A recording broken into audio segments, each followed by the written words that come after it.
שלום, כאן אריק ממשתלת גימזו, והפעם בסרטון שלנו נדריך כיצד אנחנו מתכוננים לקראת הרכבת עצים. הכנתי פה את כל האביזרים שדרושים לצורך העניין ונעבור פריט פריט.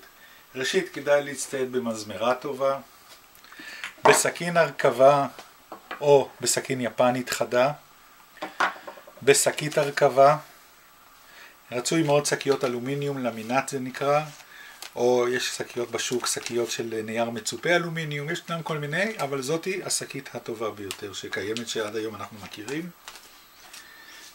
נייר פרפילם, סרט הרכבה, וכמובן להכין מראש את הרכב המתאים שאותו אנחנו רוצים לחבר.